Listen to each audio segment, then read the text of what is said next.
Sir, ഇപ്പോൾ മാധ്യമ സ്ഥാപനത്തിലെ പീഡനത്തിൻ്റെ വാർത്തയാണ് പ്രധാനമായിട്ടും ചർച്ച ചെയ്യുന്നത്. റിപ്പോർട്ടർ ടി വിയിൽ ഒരു പെൺകുട്ടി വെച്ച് പോകാനുള്ള കാരണം ആ പെൺകുട്ടിയെ ഉപദ്രവിച്ചു, പക്ഷെ പറയാൻ പേടിയായതുകൊണ്ടാണ്.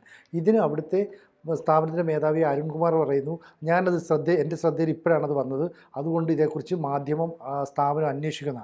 അങ്ങനെയൊക്കെ നടക്കുമോ? അതായത് നമ്മുടെ മുമ്പിൽ രണ്ട് പെൺകുട്ടികൾ ഫേസ്ബുക്കിലിട്ട കുറിപ്പുകൾ നമ്മുടെ മുമ്പിലുണ്ട്. ഇത് റിപ്പോർട്ടർ ടി വിയിൽ നിന്നാണ്. അപ്പോൾ രണ്ട് പെൺകുട്ടികൾ എന്ന് പറയുമ്പോൾ രണ്ടുപേരുടെയും കേസ് ആ മാധ്യമപ്രവർത്തനം വേണ്ട രീതിയിൽ കൈകാര്യം ചെയ്തിട്ടില്ല എന്നാണ് മനസ്സിലാകുന്നത്. കാരണം എന്താണെന്ന് വെച്ചാൽ സുപ്രീം കോടതിയുടെ വിധി ഉണ്ടല്ലോ, ഇത് ഒരു ജോലി ഇടത്തിലെ മറ്റേ committee, internal complaint committee ICC അല്ലേ, അത് ഉണ്ടായിരിക്കണം എന്ന് വൈശാഖ അല്ലേ കേസിൽ പറഞ്ഞിട്ടുള്ളതാണ്. ആ ICC റിപ്പോർട്ടറിൽ ഉണ്ടോ നമുക്കറിയില്ല.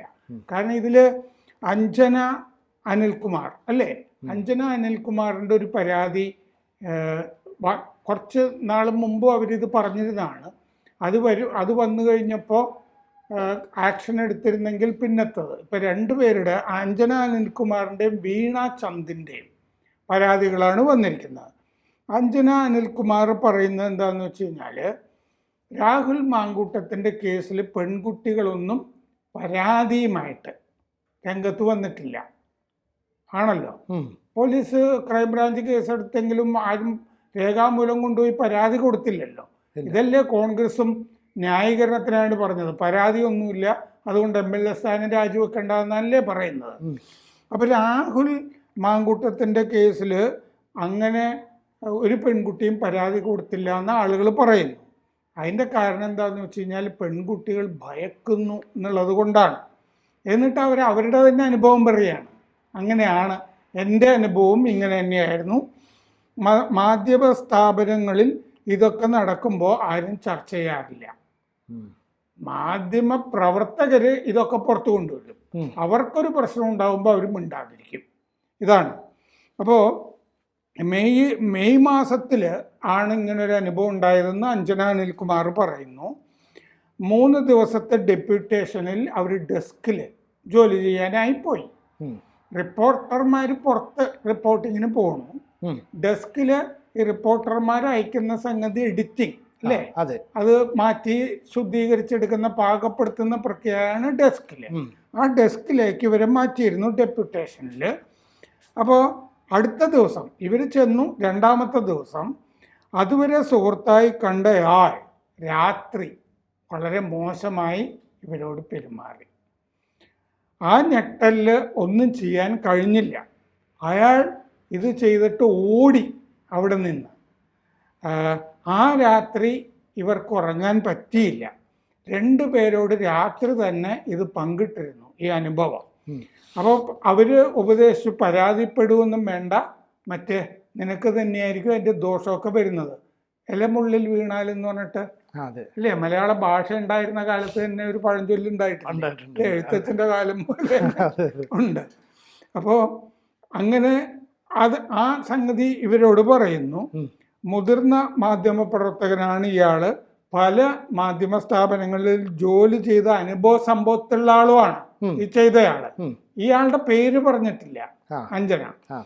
അപ്പൊ നമ്മൾ ഊഹിക്കണം, പലയിടത്തും ജോലി ചെയ്തിട്ടുള്ള മുതിർന്ന മാധ്യമ പ്രവർത്തകനാണ്, സുഹൃത്ത് ആണ് എന്നുള്ളത്.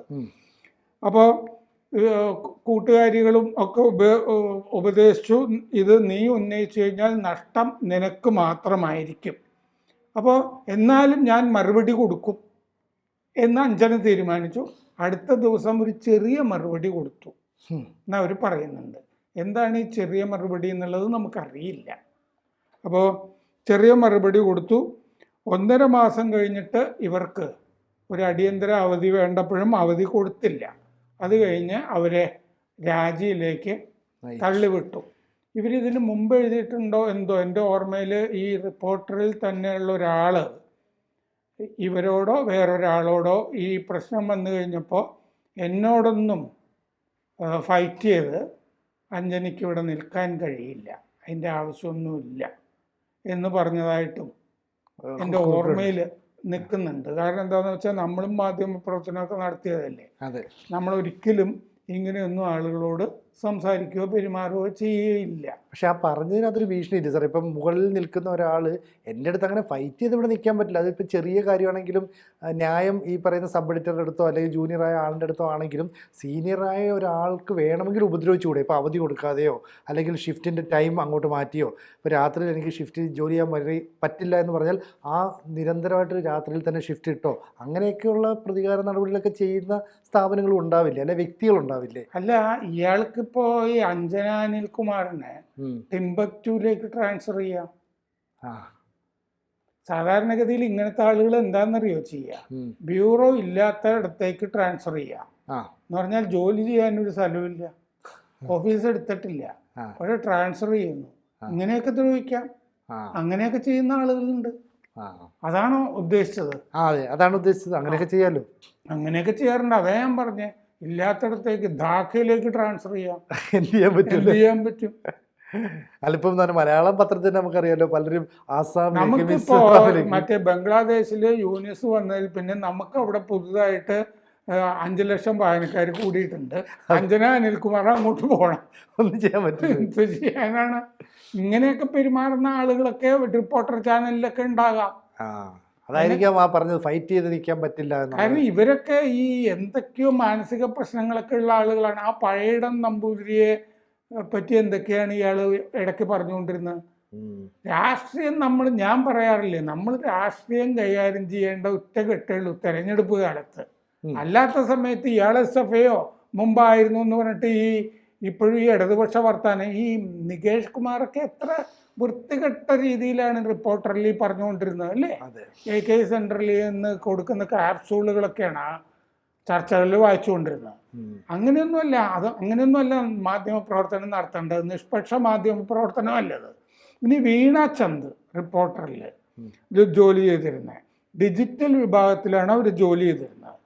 അവർ ഒരാളുടെ പേര് പറഞ്ഞിട്ടുണ്ട്, ഡിജിറ്റൽ ഇൻചാർജ് ഷഫീഖ് താമരശ്ശേരി എന്ന് പറഞ്ഞിട്ടുണ്ട്. അത് വ്യക്തിപരമായ നേട്ടങ്ങൾക്ക് വേണ്ടി അയാൾ പലതും ചെയ്യുന്നുണ്ട്. അഭിപ്രായ വ്യത്യാസങ്ങൾ ഉണ്ടാകുമ്പോൾ വ്യക്തിപരമായ നേട്ടം അങ്ങേര് നോക്കും. മാനേജ്മെൻറ്റിനോട് പരാതി പറഞ്ഞിരുന്നു. പക്ഷേ ഇത് മറ്റേ തരത്തിലൊരു പീഡനമാണെന്ന് എനിക്ക് തോന്നിയില്ല കേട്ടോ. തൊഴിൽപരമായിട്ട് മറ്റേ മാനസികമായി തളർത്തുന്നു എന്നുള്ളതാണ്. മാനേജ്മെൻറ്റിനോട് പരാതിപ്പെട്ടിരുന്നു. ഇവർ വിധവയാണ്, ഭർത്താവ് മരിച്ചുപോയാളാണ് ഈ വീണ. അപ്പോൾ നിങ്ങൾക്ക് നിങ്ങളുടെ ഭർത്താവ് സമീപകാലത്ത് മരിച്ചത് കൊണ്ട് നിങ്ങൾക്ക് വൈകാരിക സ്ഥിരതയില്ല എന്ന് ഷഫീഖ് താമരശ്ശേരി വീണാചന്ദിനോട് പറഞ്ഞു എന്ന്. നിങ്ങൾക്ക് മനഃശാഞ്ചല്യമുണ്ട്, ഇപ്പം സമനിലയിലല്ല എന്നൊക്കെയുള്ള മട്ടില്. അപ്പോൾ തൊഴിൽപരമായ കാര്യങ്ങളൊന്നും അല്ല നിങ്ങൾ പറയുന്നത് എന്ന് ഷഫീഖ് പറഞ്ഞു എന്ന്. അപ്പോൾ 2 മൈനർ സർജറി ഇവർ കഴിഞ്ഞിരിക്കുകയായിരുന്നു വീണ ആ സമയത്ത്. അവധികളൊന്നും കൊടുക്കില്ല. വളരെ ടോക്സിക്കായ പെരുമാറ്റമായിരുന്നു. മാനേജ്മെൻറ്റിനോടൊക്കെ ഈ ഗ്രൂപ്പ് മീറ്റിങ്ങുകളിലൊക്കെ പറഞ്ഞതാണ്. മാനേജ്മെൻറ്റ് ഗ്രൂപ്പ് മീറ്റിങ്ങിൽ എടുത്ത നിലപാടിന് ഘടകവിരുദ്ധമാണ്. ഈ ശരിക്കും പോകേണ്ട ഘട്ടത്തിലൊക്കെ നിലപാട് മാനേജ്മെൻറ്റ് കൂടെ നിന്നില്ല. വോയിസ് മെസ്സേജിൽ ഈ HR ഡിപ്പാർട്ട്മെൻറ്റിൽ ഉണ്ടല്ലോ, ഹ്യൂമൻ റിസോഴ്സ് മാനവശേഷി, അവരെയും അറിയിച്ചിരുന്നതാണ്. ഡെസ്കിലേക്ക് മാറ്റി പലരോടും ഇങ്ങനെയാണ് ഇത്, ഈ പരാതി എന്താണ്, എങ്ങനെയാണ് ശരിക്കും സംഭവിച്ചത് എന്താണെന്ന് നമുക്ക് അറിഞ്ഞുകൂടാ. റിപ്പോർട്ടറിലൊരു ചാനലിലൊരു ടോക്സിക് എൻവയൺമെൻറ്റ് ഉണ്ട് എന്നാണ് ഇവർ പറഞ്ഞിരിക്കുന്നത്. പക്ഷേ അഞ്ജനയുടെ കേസ് അങ്ങനെയല്ല. അഞ്ജനയുടെ കേസ് ഒരു ഉപദ്രവിച്ചതാണ് എന്നുള്ള മട്ടിൽ തന്നെയാണ്. അയാളൊരു മുതിർന്ന ആളാണ് എന്നും പറഞ്ഞിട്ടുണ്ട്. പക്ഷെ ഇത്രയും പറയുമ്പോൾ പേരൂടെ പറയാവുന്ന രീതിയിലേക്കല്ലേ കാര്യങ്ങൾ. ഇപ്പം അരുൺകുമാർ അതിനൊരു മറുപടി എന്തോ സോഷ്യൽ മീഡിയയിൽ തന്നെ പോസ്റ്റ് ചെയ്തിരുന്നല്ലോ. അപ്പോൾ അവിടെ ഞങ്ങൾ ഇപ്പോഴാണ് ഈ വിവരം അറിയുന്നത്, ഇന്റേണൽ കംപ്ലയിൻസ് കമ്മിറ്റിക്ക് അങ്ങനെ ഒരു വിവരം ചർച്ച ചെയ്യേണ്ടത് ഈ അവിഹിത കാര്യങ്ങളൊന്നും അല്ല എന്ന് അരുൺകുമാർ പറഞ്ഞായിട്ടും ഞാൻ ചില പോസ്റ്റുകൾ കണ്ടു. ഇപ്പൊ പുള്ളി മയപ്പെടുത്തുന്നു മൊത്തത്തില്. കാരണം പല ആളുകളും രാജിവെക്കണം എന്നൊക്കെ പറഞ്ഞുകൊണ്ടിരുന്നതാണല്ലോ. അങ്ങേരെ ഇടതുപക്ഷമായതുകൊണ്ട് ഈ രാഹുൽ മാങ്കൂട്ടത്തിന്റെ കാര്യത്തിലൊക്കെ നന്നായിട്ട് മുറുക്കിയിട്ടുണ്ടാവും. അതുകൊണ്ട് ഒരുപാട് കോൺഗ്രസ് പ്രവർത്തകര് റിപ്പോർട്ടർ ചാനലിനെതിരെ നിലപാടൊക്കെ എടുത്ത് മുമ്പോട്ട് വന്ന് വല്ലാതെ അതിനെ ഓഫീസിന് നേരെ കരിയോല ഒഴിച്ചു തൃശ്ശൂർ. തൃശ്ശൂർ എന്തോ ഒരു ആക്രമണം പോലെയൊക്കെ നടന്നിട്ടൊക്കെ ഉണ്ട് അതിൻ്റെ പേരിൽ.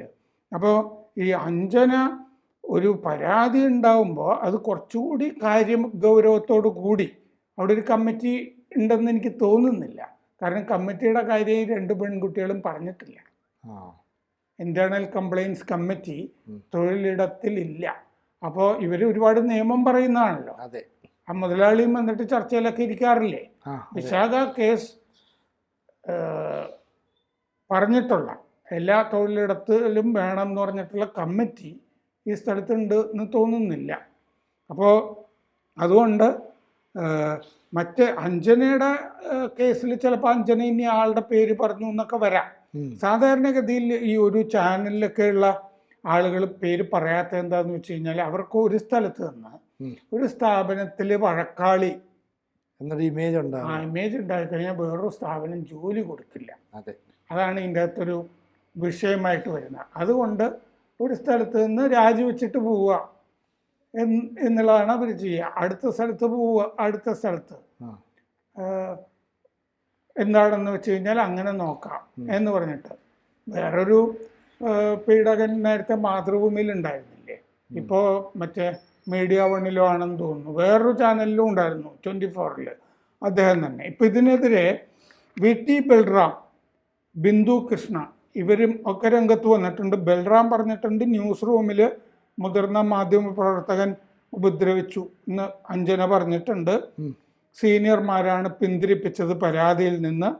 അപ്പോൾ ആരോഗ്യം മോശമായപ്പോൾ അന്വേഷിച്ചില്ല, രാജിവെപ്പിച്ചു, മാനേജ്മെൻറ്റും അതിൽ കുറ്റക്കാരാണ്, മുഖ്യമന്ത്രി ഇതിൽ ഇടപെടണം എന്ന് ആവശ്യപ്പെട്ടിട്ടുണ്ട് ബൽറാം.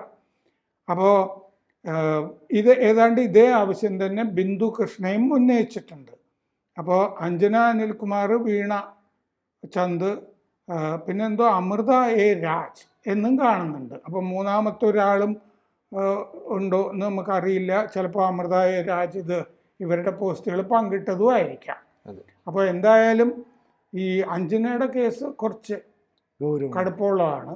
അപ്പോൾ മാധ്യമപ്രവർത്തകർ രാഹുൽ മാങ്കൂട്ടത്തിൻ്റെ കേസുമായി ബന്ധപ്പെട്ടും ഉണ്ട്, 1 2 അല്ലേ, 2 വരെയൊക്കെ മാധ്യമപ്രവർത്തകരുണ്ടാകാം. ക്രൈംബ്രാഞ്ച് അതിൽ കേസ് എടുത്തിട്ടുണ്ട്. അതിൽ സ്റ്റോക്കിംഗ് എന്ന് പറഞ്ഞ കുറ്റവും കൂടി വരും.